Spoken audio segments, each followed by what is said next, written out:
and now part of the White Lion crew. So that's a bit about me. I know we've got a few other guides on the call. I generally would give a bit of get them to do a bit of an introduction about themselves. It might be a bit hard on the Zoom call, so I might just park that for another day. In terms of how today will go, I've got a presentation that I will run through just to give you guys a bit of an overview as to the Three Peaks Challenge. In particular, this year it is different for those that have done the event before. It is different to previous years given COVID and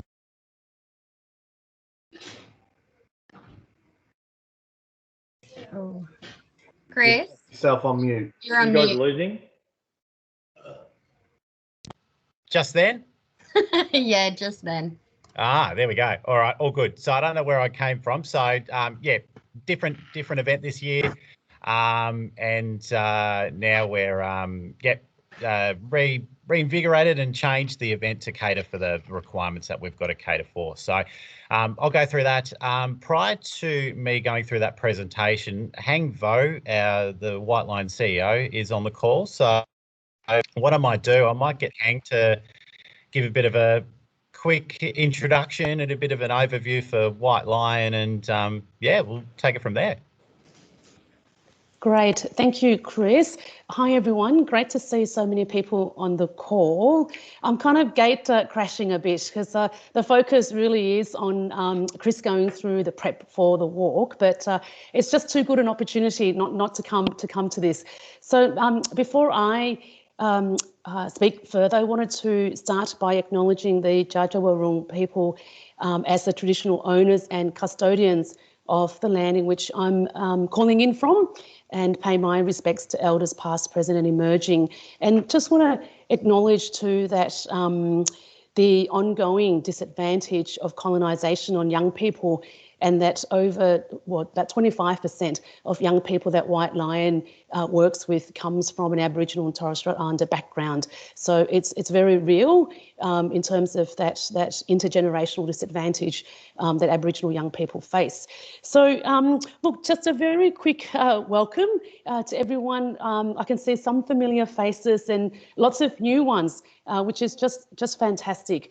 A big thank you to so many people who've worked so hard to get us to where we are today. And I want to start by really thanking our lead guides and our guides. And when I say we cannot actually have this event without them, it absolutely is the truth. We cannot run this event without our guides and our lead guides, who of course do this all in their spare time, and importantly, without the guidance and the advice and the creativity of the lead guides, we may not have even had an event this year in terms of COVID lens and being COVID safe. So that separation of the two events over the two states is a critical change to the traditional way that we've always run the event, which is Three Peaks across 3 states.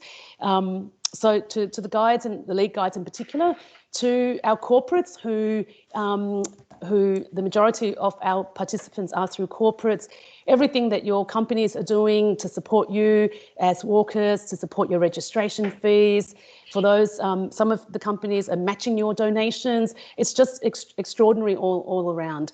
And we've got just a heap of supporters who are giving us both in-kind product and services support, which you'll find out more as we go through the next few weeks. And of course, thank you to each and every one of you for making the commitment.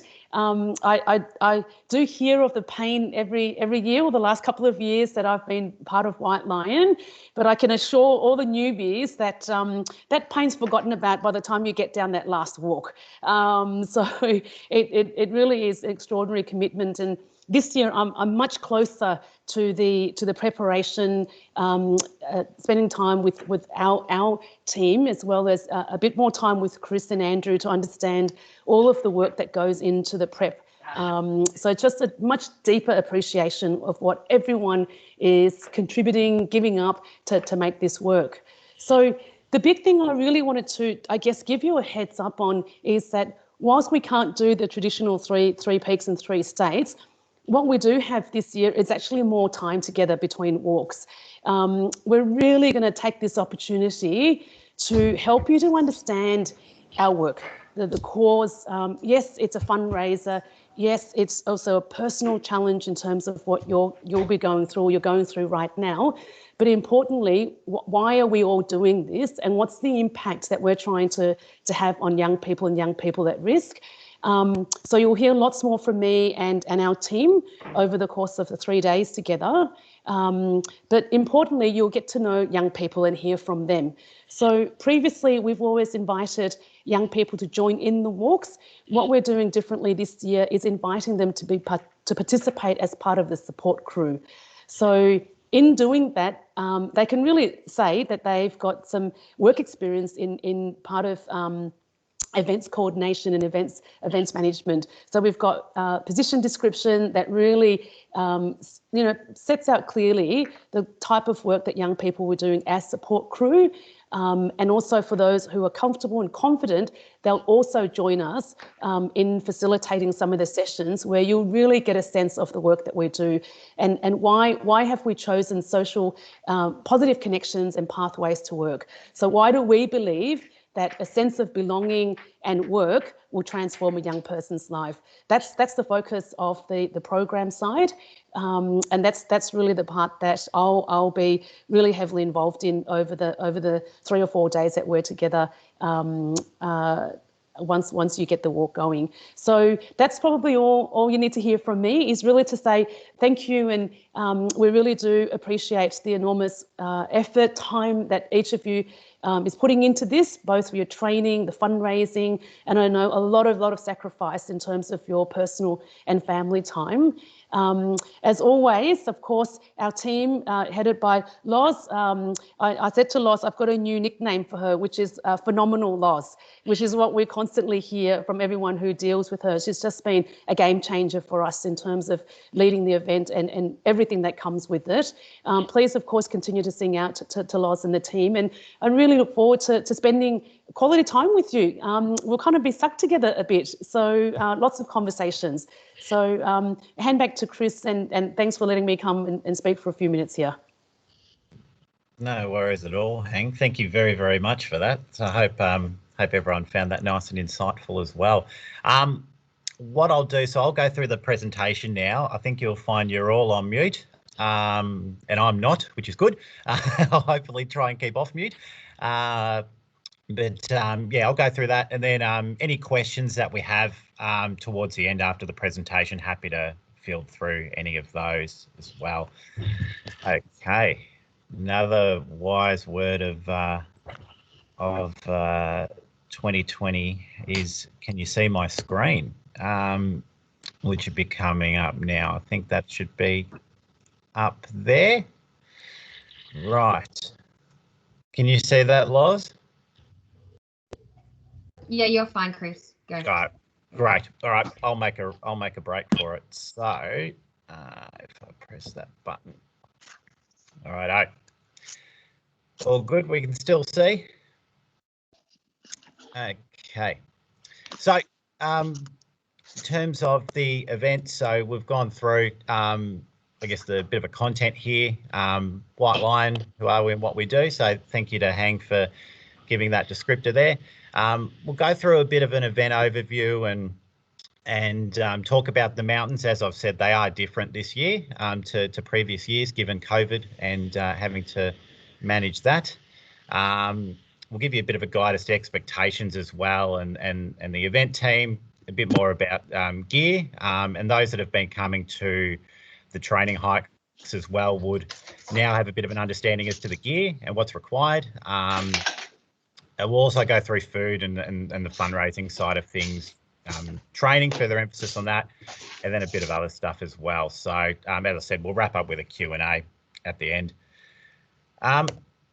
So I guess in terms of, just to go straight in, I guess the event overview. So starting from the 11th of March, so the Thursday, generally, as I guess different to this year, or different to previous years rather, we all have to make our way to Bright this year, or the I guess the start destination. Generally, we've got all day to try and get up there. I know I'll be up there nice and early, but the official sort of check-in, if you like, will be around 4 p.m. where we'll meet at the Bright Riverside Caravan Park there. So, can I jump in for a minute? Yes. Sorry. So with the changes in COVID, there have been a few developments, which means we now have the option, if people want to catch the bus, to come up on the bus. So we'll send out some communication in the next week or so, but it will be up to each individual as to whether they feel comfortable getting on the bus or whether they want to find their own way. Yeah, perfect. Good development. Thanks, Loz. So that's the other option as well. If you and that bus will intend to get up there prior to the 4 p.m. arrival time that we've got listed there. We'll do an event briefing whilst everyone's arrived and we've settled into the rooms. We'll then do dinner, a bit of an activity. So I guess further to Hang's point, we want to try and make sure that it's a bit more interactive since we've got the downtime this time round. So making sure that I guess we give the emphasis as to why we're doing this event as well. We'll do a gear check, and there's a slide a bit further on that talks about gear and what we'll be looking for. And then we'll have an early night in bed given the following day, which will be on the 12th. So we'll start doing a bit of a wake up around sort of 4:30 and get everyone around for breakfast by 5 o'clock. In terms of the bus, so the bus will make it to Harrietville, where we start the first mountain. So we'll get there about 6:30, and then thereafter we'll start the climb up to Mount Feathertop. We should reach the summit of Mount Feathertop by about 11 o'clock. So we'll follow a trail, the Federation Trail, which goes up to Federation Hut. And then there's another little mountain off that called Little Feathertop, and then Mount Feathertop's thereafter. So yeah, we should allow roughly 4 hours to get up to that peak there. From there, we'll stop and we'll have a bit of a photo opportunity at the first peak. We'll then make our way down Mount Feathertop along the Razorback Trail. So for those that have done that trail before, it's relatively undulating, but yeah, quite flat, but quite exposed as well. So we'll aim to get to Mount Hotham by 5 p.m. And then Hotham Village by 6. So Mount Hotham being the second peak, we'll stop there for a little bit, get some photos. Hopefully we might see a bit of dusk and the sunset, so that'll be quite nice. And then head down to Hotham Village and dinner thereafter. We'll do another activity on the night as and go through that side of things, and then we'll have another early night as well. Event day 2. So on the Saturday we'll get up similar time, and then we'll head off to Mount Bogong, which is it's about half an hour to an hour away. We will get there pretty close to 7 o'clock or 6:30. From 7 o'clock we'll start getting up Mount Bogong. We'll then aim to get down by sort of around 3:30, 4 o'clock, where you can see the 33-hour deadlines at 4 o'clock. Once everyone's down the hill, or mountain rather, we'll get back on the bus to Bright. And then we'll have a nice little celebration at the end, which we dubbed the 4th peak for those that have done the event previously. Now for the meaty stuff. In terms of the mountains, so again, it is different this year to other years in the sense of the mountains that we're completing based on being based in Victoria, but we're fantastically blessed with some wonderful mountains and some wonderful scenery in Victoria, especially in the high country where we'll be. So the first mountains will be Mount Feathertop and Mount Hotham. In terms of the elevation, so we'll essentially do almost 2,000 metres of elevation. Harrietville is pretty much right down the very bottom of there, so going right up to the top. It's a roughly 28 Ks day one, so different to other years where we do a mountain, stop, get transited to the next mountain, go up there, stop. We're going to be going straight through on day one. So it is 28 Ks and it will take us around 11 to 12 hours. So it is quite an effort. It is a steep climb for the first 6K. So as I said, starting from Harrietville and working our way up to Mount Feathertop. So the trail is relatively steep. We'll, of course, as those that have come to the training hikes before, we do stop quite regularly just to make sure we catch our breath and get a drink of water and get some food in us in order to make sure that we get through it relatively unscathed. As I said previously, so we'll be hiking along the Razorback Trail, which you can see in the top left picture there. So that little trail there's the Razorback Trail. That'll take us to Mount Hotham via Diamantina Hut. Yeah, we'll get there and then we'll get some time for some views and all that sort of thing, as you can see in the photos as well. That would conclude day one of the mountains. Mount Bogong, which is one of our original mountains, a real favourite. Elevation is similar to Feathertop and Hotham. It's around 19 Ks. It's 8 hours. It'll take around 8 hours. It is constantly steep. So we're going up the whole way, pretty much the whole time via a staircase. And as per the notes there, it feels like it never ends.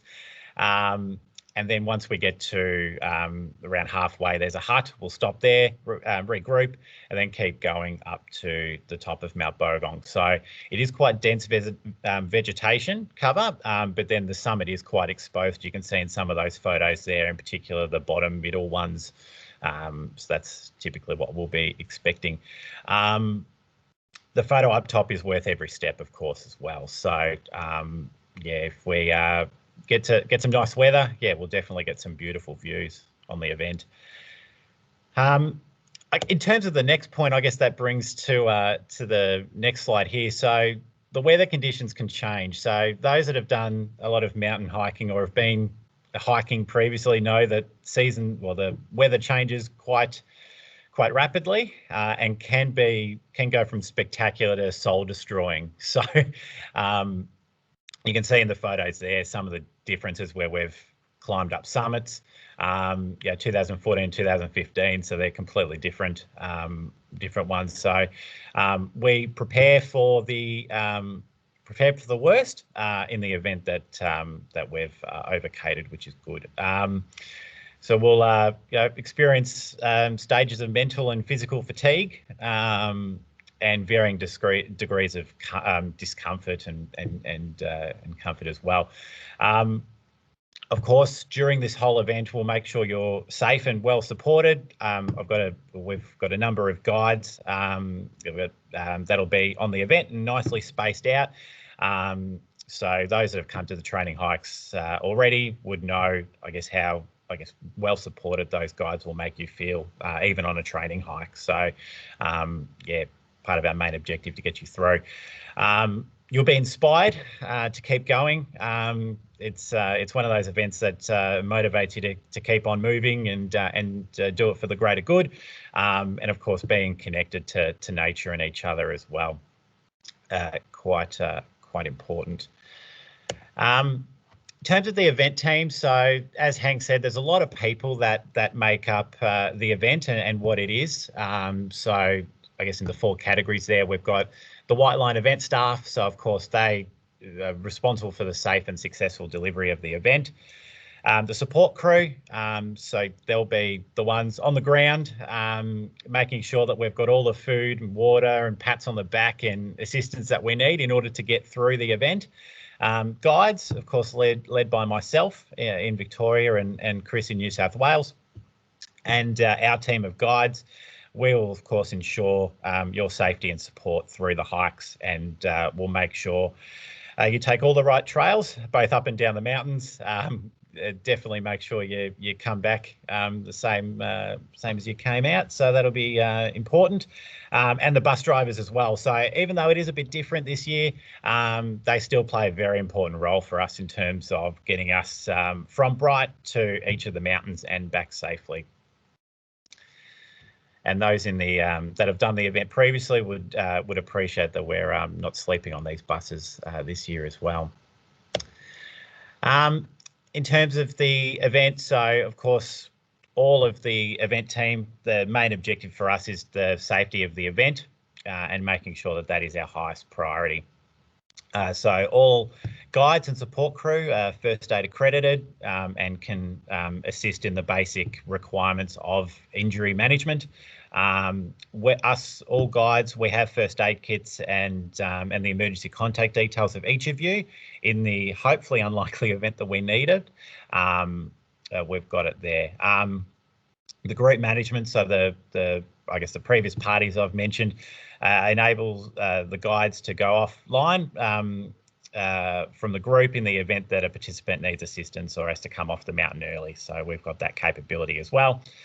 The event is managed under a plan and a risk and opportunity assessment is in place for the event. So we've, of course, made sure that everything that we can think of is captured in this plan and in order those mitigating risks or the mitigators there for the risk as well.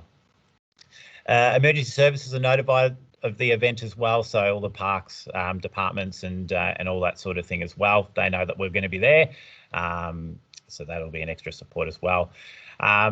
Again, us all guides and support crew have multiple forms of communication in the event that we need to, I guess, take another form of communication in order to get the message down to the ground.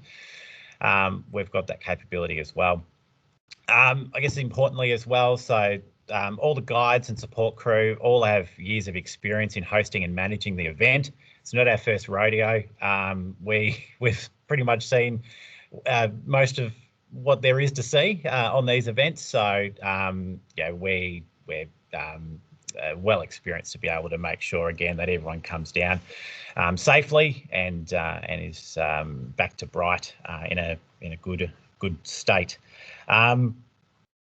In terms of the I guess how we manage through the event or the hikes, so the guides, or we all have a process in place and we practice this during the training hikes in terms of ensuring that no one will be walking outside the guiding group. So typically I'll be at the rear and I'll have one of the lead guides up the front as well. So during the time, we'll make sure that everyone is in between that pack and no one is behind me or in front of the lead. In terms of the systems in place for the event are used during the practice hikes, as I mentioned before, we make sure that we're well equipped and prepared in order to lead the event safely for you. The counting, so I know Dennis will be on the call, so our head counter, so he'll be counting off and making sure that the group numbers are the same as when we started. So make sure we don't lose anyone on the event. In terms of there's some rules in place. Again, for those that have come to the practice hikes, we've I guess bled this into you now in terms of how things go. So between the pre-event safety briefing and the conclusion of the third peak being Mount Bogong, the event is an alcoholic-free event. So we try and make sure that we keep ourselves in the best state for the event, and I guess the alcoholic-free nature will be I guess assist us in that as well. Again, to reinforce, no participants are to go ahead of the front guide or go behind me as the rear guide. Again, quite important to make sure that that we keep everyone in check as well. Of course, as we do on the training hikes, if you need to go to the toilet during the hike, you place your bag on the trail, and the guides that will come past, they'll of course know that someone's there, and they'll know that by the time I catch up, that it's time for me to stop and just wait for that person to finish. In terms of the support crew, event staff and guides, so we of course have the ultimate authority. So we do ask politely that you follow our instructions and directions in order to get you safely through the event. Again, do not leave any rubbish, including organics, on the mountain. Of course, most of these are conserved pieces of the world, so we need to make sure that we're not harming that in any way by leaving foreign items there for the nature to use. Sticking to the trails, of course, sticking to the trails at all times. If you're unsure of which way to go, stop and wait for a guide. We typically make sure that the guides are well spaced out throughout the pack. We have a system in place where if there is a fork in the road or a track that can go another way, that guide or a guide stops there and then waits for the next guide to come across, and we leapfrog from that point until I get to the back. The event manager and the head guide have the authority to suspend participants from the event or for breaking any rules. We don't like to do this, but unfortunately there are times where we've had to do this based on I guess, breaking some of the rules that we have, as I've previously mentioned. So we're, really hoping and really like everyone to, of course, follow those rules in order to make sure that we keep the event, as safe as possible as well. In terms of the events, of course, in more particular with Mount Bogong, we have turnaround times to maintain the schedule for safety reasons. Mount Bogong, Mount Hotham is a difficult hike to, have people turning around. There is the opportunity for us to do that once we get to Federation Hut and from Feathertop, but once we go from Feathertop to Mount Hotham, it is a bit restrictive in how we do that. But there are times where, as I said, in particular Bogong, where we might have to turn people around in order to make sure that we reach, the safe time to complete the event. So it's unfortunate, but it may not be, regardless of how close you are, we might have to make that decision. In terms of gear, so you would have received and you would have had within the training pack, which is on the portal there. It's got a full gear list and packing tips in terms of how to best equip you for the event. Mandatory gear. So previous years we've had the mandatory gear that's needed to be taken on the event. That hasn't changed from last year to this year or previous years to this year, in the sense of, as I mentioned before, we've got to cater for all weather conditions on the event as well. So with the head torches, we're most likely going to be walking the final part of the Mount Feathertop to Mount Hotham day in some sort of darkness, and of course we have the training hikes in place on the Wednesday nights to ensure that you're best prepared for using your head torches, getting familiar with your head torches, and being comfortable walking at night. Waterproof pants and jacket. It is quite exposed on the peaks of the mountains, as you've seen in the photos previously. So we make sure that everyone has waterproof pants and jacket in the event that you may need them. And thermal clothing, beanie and gloves as well. So same thing, it does get quite cold up the top of these peaks. So we make sure that you guys have, warmer equipment to use as well. Optional gear, so you can see basic first aid kit, strapping and blister treatments. Those that have come to the training hikes, you've sort of got familiar with, long distance walking and what that can mean for your ankles and your feet. So there might be people that want to bring their own treatment side of things for blisters, for example.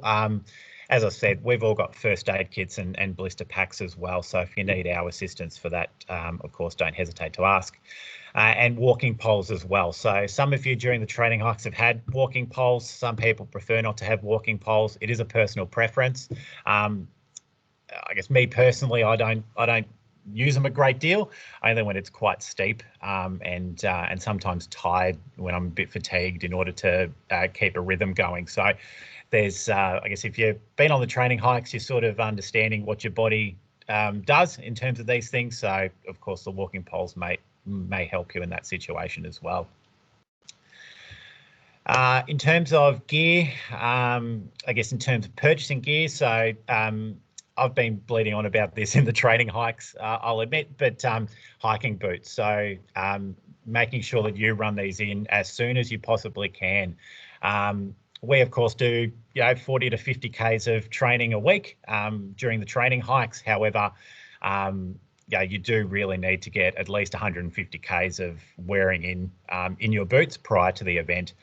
They are different boots. For those that aren't used to hiking boots, they're very different to your stilettos or my Dunlop Volleys that I'm wearing right now. So it is important to make sure that we are familiar with the shoes and how they'll get us through the event. I guess that part of the next point, the best investments are your pack, your water bladder, your boots, and your jacket. So there are cheaper imitations out there.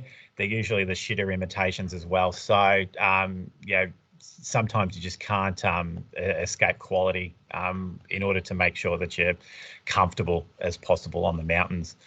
The best way to dress is for hiking in layers. So, very important to, I guess, with the the shirts and the jackets and the wet weather gear as well, just to make sure that you do have them in a layer form, and then once you get hot, you can take the layers off in order to make sure that you're comfortable. So these events, as you said, or as I said in the presentation earlier, they do change in terms of the weather.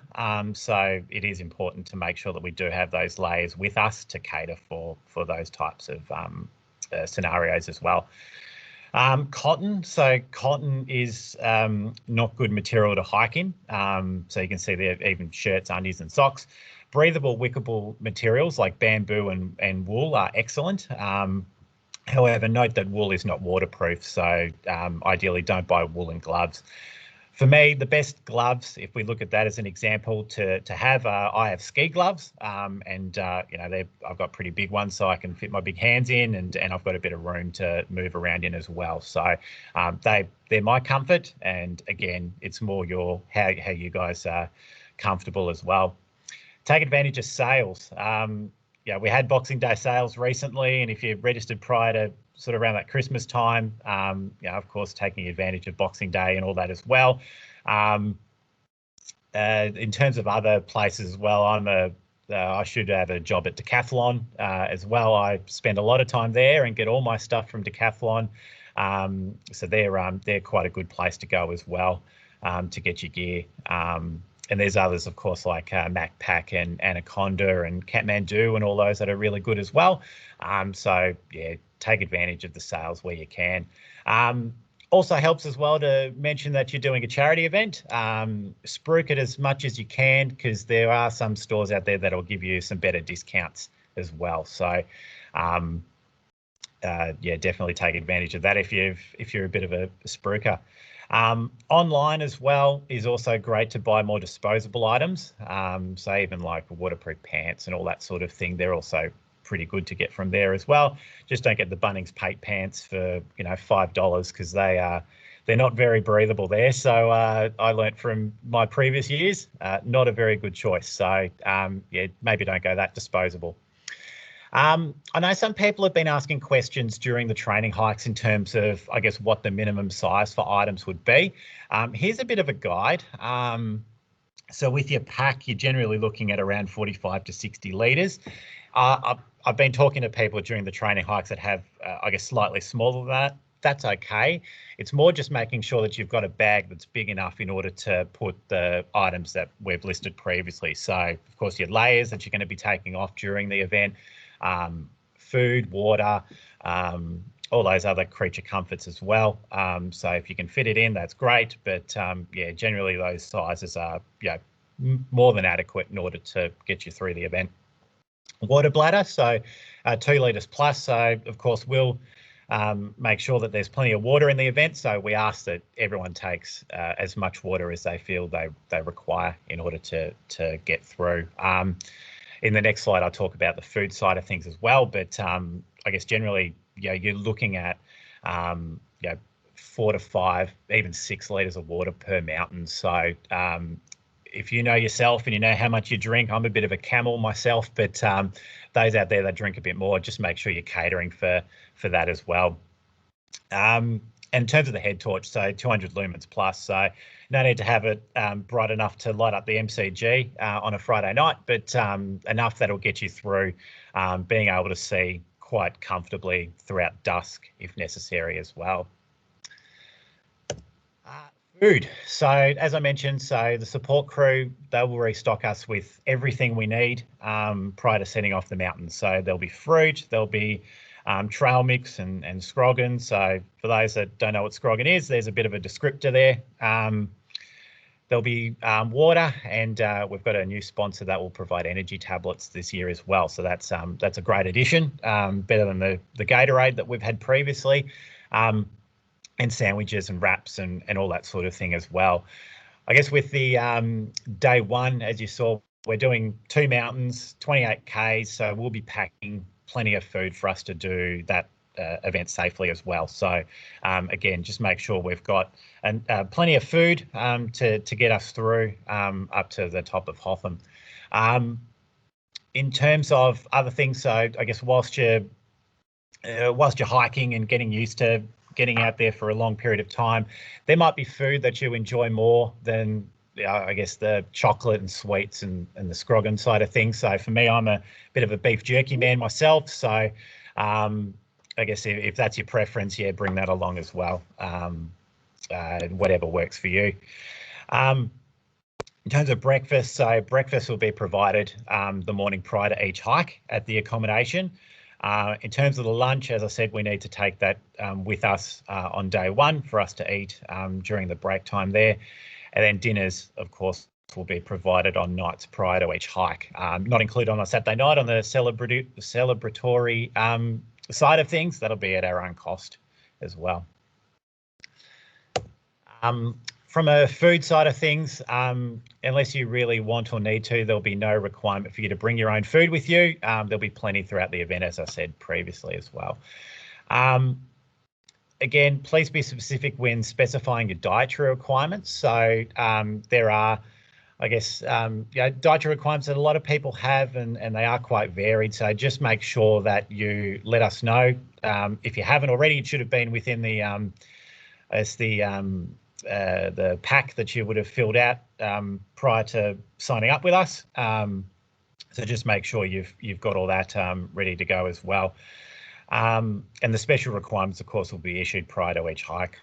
Do not drink river or stream water. The quality of the water can't be guaranteed, as pretty as it looks. And as I've said, there is plenty of water to get you through the event quite safely. Again, remember to take your own food waste with you. So there's no banana trees on the mountains, so the peels don't belong there either. So the gorillas can't eat them, so there's no point leaving them up there as well. Remember to eat even if you don't feel hungry. So this is a huge one for everyone. So, we might not be hungry during the hike. We might be 20, 25 Ks in and we're not hungry, but you got to force feed yourself to eat sometimes in order to keep that energy up. So as you can see, you will burn 9,000 calories during the event. And for people that love a good cheeseburger, that's 30 cheeseburgers. So, you need that food to keep you energized. That's a very important side of things on the event. Side of things, so of course can be the hardest part of the challenge, and the key here is to start that fundraising early. So when you register, letting people know that you're doing this great cause, and then even, as I've been saying during the training hikes, putting updates, completing the training hike, showing people what kind of training you're doing. That speaks volumes for people in terms of your dedication to the event. So I find in previous years that works well in terms of making sure that people know what I'm doing. It's very important. Using social media, workplaces, family and friends and networks as well. I know it's been a hard year for a lot of people, given COVID and the bushfires and all that sort of thing. But yeah, you'll be surprised with people's generosity as well.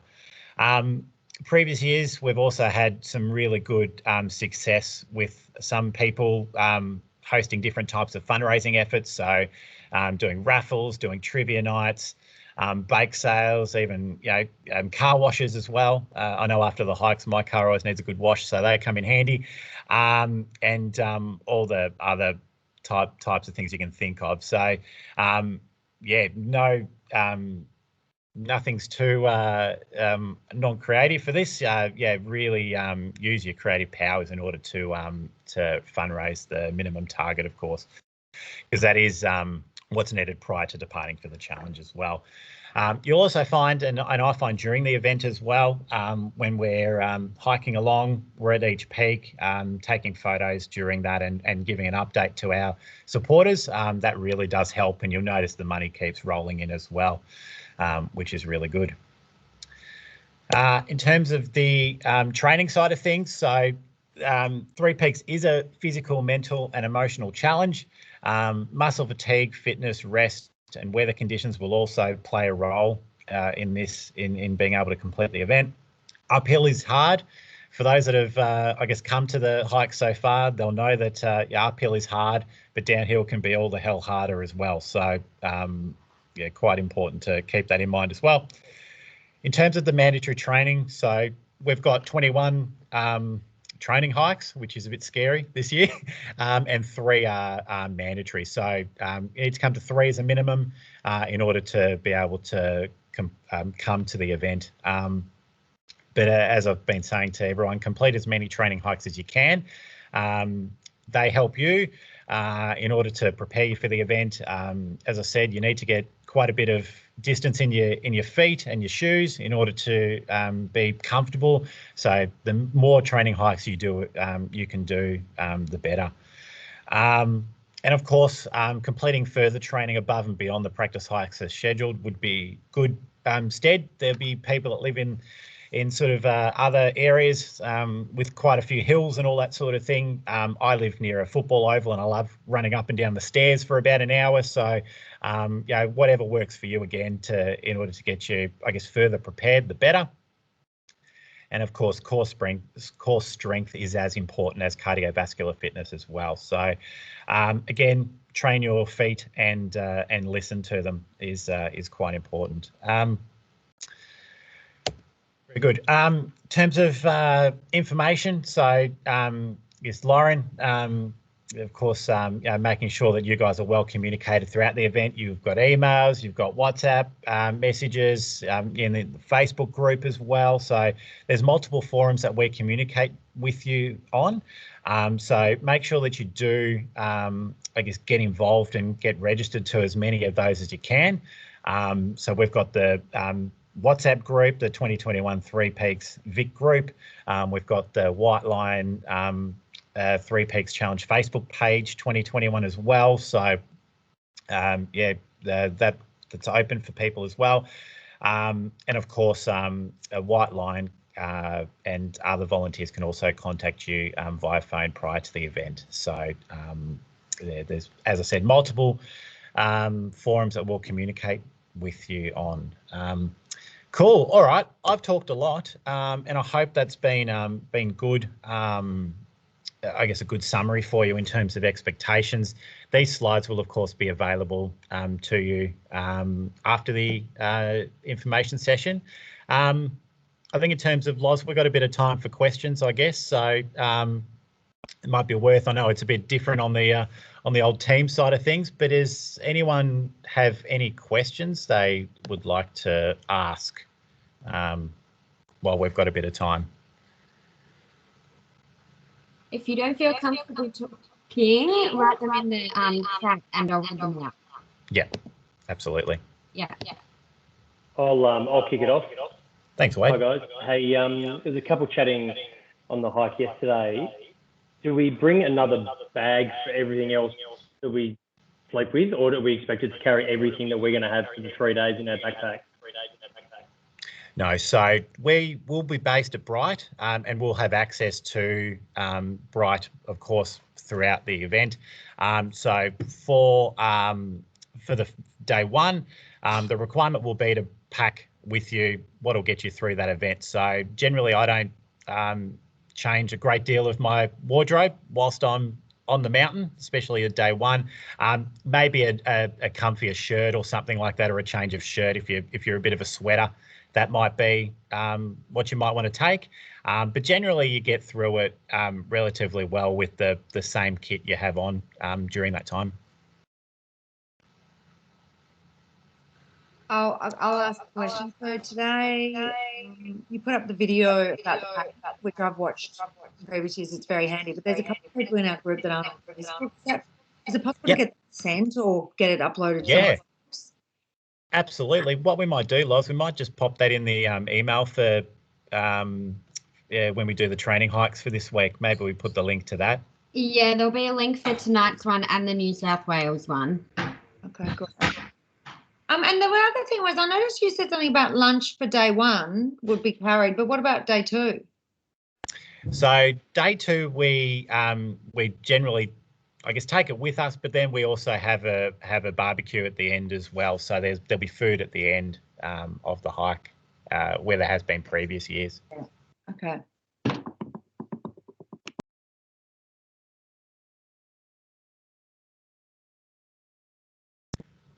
Anything else, or? There's a couple coming through on the chat line. Yep. So do we have accommodation on Saturday night and leave Sunday? Yes. Good answer. So we don't say see you later, find your own accommodation on the Saturday night. You're well supported until we leave on Sunday. So in terms of the Sunday, I would assume it'd be very similar to I guess the coming up on the Thursday. There'll be I guess the opportunity, if you want to take the bus down, Loz, to be able to come down to Melbourne back on the bus. Yeah, absolutely. And then one more question, where is the end line, and can people not coming on the hike come to celebrate at the end? Absolutely. Or is Bright better for that? Well, it's, I guess some people like having their family. I know I love having my partner come to the end of Mount Bogong, so she'll drive herself there. The top of my head, I can't remember what the picnic area is called, but yeah, we'll make sure we send that comms out as well. But they're more than welcome to come to celebrate with you at the end of Mount Bogong. So Chris, if I can just add to that, from my experience last year, there's quite a large gap between the person who arrives at the bottom of Bogong first and the last person. So there is quite a large amount of time. So you might just want to flag that with anyone who is coming to meet you. And then this year, just to fill in some of that time, we'll have some activities at the bottom of the mountain. So we'll have a barbecue there and some lawn games and a bit of stuff going on to fill in that time. So absolutely, they're more than welcome. Yeah. And then one more question, is there a cost for the bus? I'll answer that one. Absolutely not. So we are very lucky to be sponsored by Crown Coaches, who provide the buses and the drivers for free for the entire event as our major sponsor. So they will happily bring you down. There will be a few rules on the buses, such as temperature checks and having to wear masks. We'll circulate all that information, but definitely no cost for the bus. Is there a map we can have? To get to Bright? For the whole 2 days, a map of the trek that we're doing? Yep, there is. We will provide that as well if you'd like that.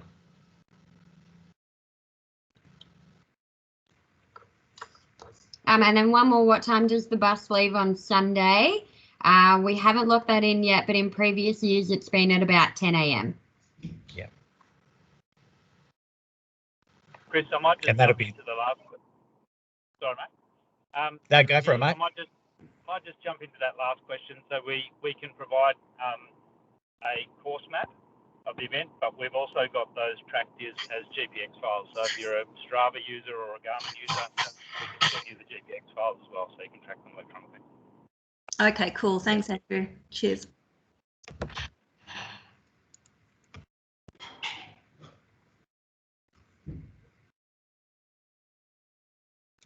Is there anything else there, Loz? Nothing coming up. Okay. Any other final questions, guys? No? Oh, good. Chris, right, just well, sorry. yeah. Can I just grab a copy of this recording tonight? I've just got a mate who's still at work and wasn't able to make it, but would like to watch it. Yeah, of course, mate. Yeah, we'll Awesome. make sure that yeah, there's copies after this meeting.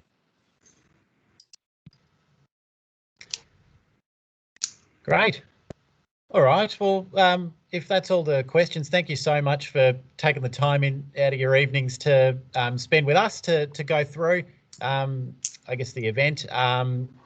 Again, we've got about 8 or 9 training hikes left prior to setting off in around 4 weeks. So if you have any questions, don't hesitate to reach out to us prior to the event or even on the training hikes.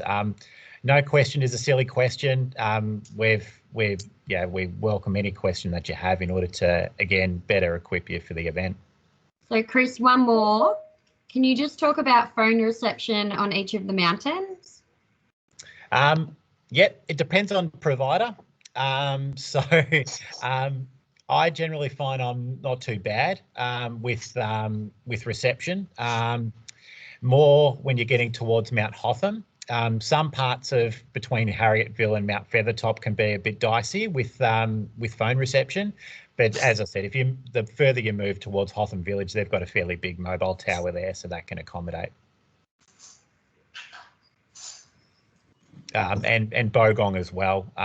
Yeah, Bogong's generally pretty good with reception as well.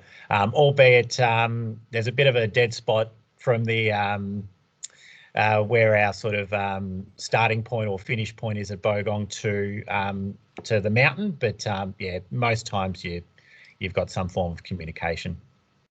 Hey, it's Chris Payne. Hi, Chris. Hello, mate. I found Telstra is rubbish on Bogong.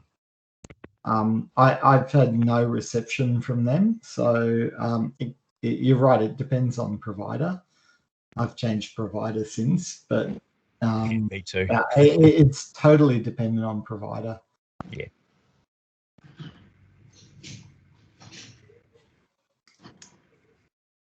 Okay. Any further questions there, Loz? Or anyone else have any further questions or statements? No more coming through. No. Yep. Thank you. No worries. Smithy, did you have something, mate? Yeah, can you hear me? Yeah. Cool. I was just going to say, in regards to phones and any device that's electronic, as soon as you start relying on GPS signals or satellites, it'll chew through your battery. So when your phone is working overtime to find the strongest reception signal, you'll tend to find that your battery life is a bit rubbish when you're out in the mountains. The other thing that affects your battery life is cold weather. It's always a good idea to, if you've got a mobile charger, like Absolutely. a USB charger that you can put in your pack, it's always a good investment because you might find that your devices will die through the course of the event just because they're working a lot harder. Yeah, absolutely. No, that's a really good point. So yeah, I generally carry 1 or 2 of them with me. Yeah, if your phone's a bit older, it comes in handy. Yeah, just make sure you know what your battery life on your phone is generally like. So, Chris, I'm just going to jump in then and say to everyone that if you think of anything else that you want to know, let one of the guides or myself know, and we will send it out in the weekly comms. And I can't recommend making sure that you're on top of those comms anymore than what we tell you to read them, and make sure that you do, because there will be some really vital information in them. So we'll send out things like menus, accommodation, all of that kind of stuff. So make sure you're on top of it. Yeah. Okay, great. All right, well, thanks very, very much, guys, for making the time to chat with us. And yeah, enjoy the rest of your night. And in terms of training hikes, so we've got 3 this week. So we've got 1 on Wednesday night, 1,000 steps. So we'll meet at the bottom car park there at 7:30. PM, and then we'll go up the 1,000 steps there. So, or the Lyrebird track back down to the 1,000 steps. So if you're coming to that one, please bring your head torches. It'll be good practice for you to get used to them prior to the event.